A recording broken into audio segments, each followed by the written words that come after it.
सिखाए थे ना? कौन कौन नियम सिखाते? समृद्ध नियम, समृद्ध नियम और क्रम विनिमय नियम, क्रम विनिमय नियम। समृद्ध नियम में क्या होता है?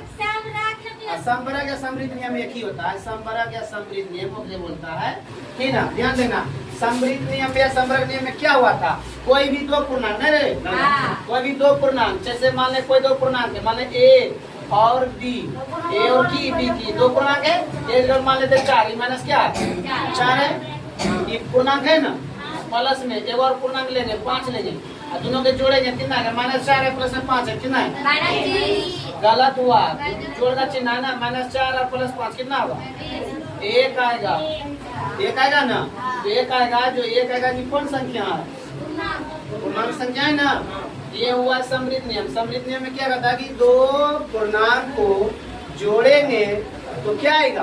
पूर्णांक संख्या। क्या आएगा? पूर्णांक संख्या। उसके बाद क्रम विनिमय नियम में क्या बताते हैं? क्रम विनिमय नियम में, क्रम विनिमय नियम में क्या था कि दो पूर्णांकों को हाँ पलट करके लिखना है, जैसे a गुना b बराबर में b गुना a। तो मान लेते 4 गुना 5 करेंगे या 5 गुना 4 करेंगे, दोनों बराबर आ जाएगा, तो उसको क्या बोलता है? क्रम विनिमय नियम। अब इसको देखना सहचार्य नियम। क्या देखना? सहचार्य नियम में 3 संख्या रहेगा। क्या संख्या रहेगा? 3 संख्या रहेगा। ध्यान से सीखना, 3 संख्या। सहचार्य नियम में 3 संख्या कहता है कि यदि ए बी एवं सी 3 पूर्णांक को, केवल 3 पूर्णांक को, पूर्णांक संख्या जानता है ना?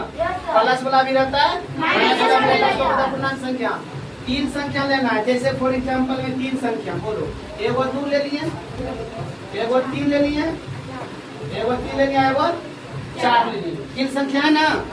तीनों पूर्णांक संख्या, तीनों क्या है? पूर्णांक संख्या। पहले देखो ए बी को, मतलब ए और बी को गुना कर, पहले 2 3 के गुना करवे और फिर 4 के गुना करवे, ठीक? तो कितना आएगा? एक गुना करेंगे तो कितना जाएगा?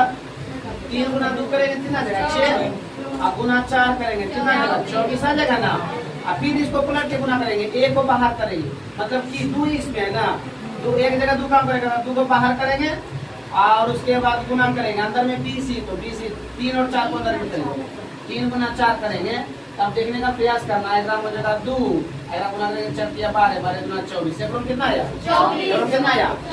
कहने का मतलब जब 3 संख्या, अच्छा समझना, 3 संख्या जब रहेगा ना, तो सबसे पहले 2 संख्या को एक साथ, 2 संख्या को एक साथ गुना की, और उसके बाद जो तीसरा संख्या उसमें गुना करेंगे, फिर इसमें की करेंगे, उसको बदल करके एक संख्या को अलग रखेंगे, फिर 2 संख्या को एक साथ गुना करेंगे, फिर तीसरे में गुना करेंगे, तो क्या आएगा? बराबर आएगा। कहने का मतलब 3 संख्या, इसलिए कहता है यदि ए बी एवं सी 3 पूर्णांक हो तो या तो ए गुना बी करेंगे और फिर उसमें सी करेंगे, या ए गुना ब्रैकेट में करेंगे बी गुना सी। एक का मान भी उतना आएगा, एक का मान भी उतना आएगा। जैसे आप फॉर एग्जाम्पल में बात देख लेते हैं, ठीक है? जैसे 5 6 7 3 पूर्णांक है ना, 5 6 7 3 पूर्णांक है। कौन पूर्णांक है? 3 पूर्णांक है, ठीक ना? अब एक बार गुना करो, तो पहले की लिखेंगे? 5 लिखेंगे, 5 गुना 6 करेंगे, आप 7 करेंगे बराबर। उसके बाद एक लिखेंगे ए बाहर में, तो 5 की हो जाएगा, बाहर में जाएगा, और उसके बाद अंदर में कौन हो जाएगा? 6 गुना 7 हो जाएगा, 11 गुना 4 30 होगा, 30 गुना 7, इधर रहेगा 5 गुना कितना? 6 7 42, इधर करेंगे 210 आएगा, इधर 210 आएगा। कोई दिक्कत? चाहे ऐसे करो चाहे वैसे करो, दोनों में बराबर है, कोई दिक्कत? उतारो, ये सहचार्य नियम, सॉरी कौन नियम? सहचार्य नियम। कौन नियम है? सहचार्य नियम। अब इस पर सवाल देंगे।